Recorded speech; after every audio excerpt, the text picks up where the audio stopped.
May bagong banat si VP Sara laban sa administrasyon. Mayroon daw conspiracy sa pagitan ni PBBM at ng ICC para dakpin ang kanyang ama na si FPRRD. Narito ang agenda report ni Joan Manalo. Nagsabuatan daw ang ICC at Administrasyong Marcos Jr. para ipahuli si former President Rodrigo Duterte. Yan ang patutsada ngayon ni Vice President Sara Duterte sa kanyang mensahe sa Filipino community sa The Hague. Papagamit ang ICC sa administrasyon ni Marcos at si Marcos naman ginagamit niya ang ICC para malayo, makulong o mawala si dating Pangulong Rodrigo Duterte sa ating bansa. Banat pa ng bise, inaatake lang daw ang kanyang ama dahil naging staunch critic daw ito ng Pangulo. Para sa kanila, ayaw nila ng merong oposisyon o ayaw nila na merong kumukontra sa kanila. At hindi nila naiintindihan na ang essence ng demokrasya ay ang pag-alaw o pagtugot sa pagpayag na merong oposisyon o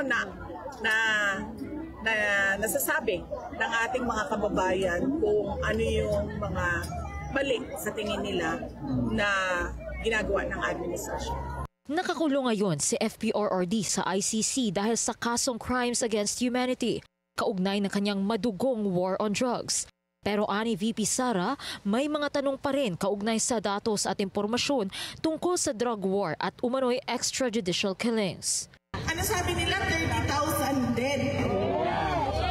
Nagsimula sila sa 12. Umakyat sila sa 15,000. Umakyat sila sa 30,000.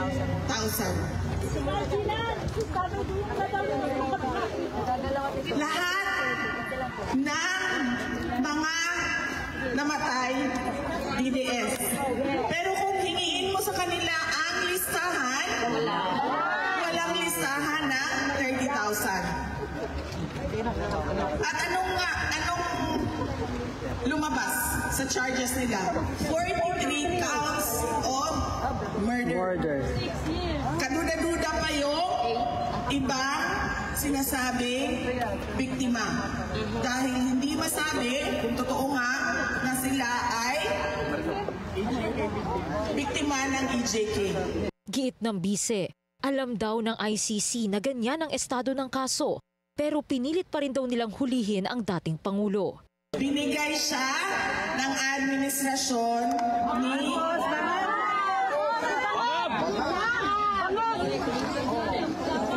ginamit, nagkonsyaba ang ICC at ang administrasyon ni BBM. Gamitan tayo dito. Kailangan nyo ng kaso, kailangan namin palayasin yan dito kasi talong-talo na kami sa politika. Sinubukang kunan ng Billionario News Channel ng pahayag ang ICC pero hindi pa ito sumasagot. Wala pa ring pahayag ang Malacanang tungkol dito. Para sa agenda, Joan Manalo, Billionario News Channel. Bumwelta naman ng ilang mambabata sa pahayag ni VP Sara na nakikipagsabwatan daw si PBBM sa ICC. Ayon kay Zambales Representative J. Conghon, nagkakalat lang ang bise ng maling impormasyon. Pinalagan din ng spokesperson ng Kamara ang banat ni VP Sara na chismis lang ang dahilan ng pag-aresto sa kanyang ama na si FPRRD.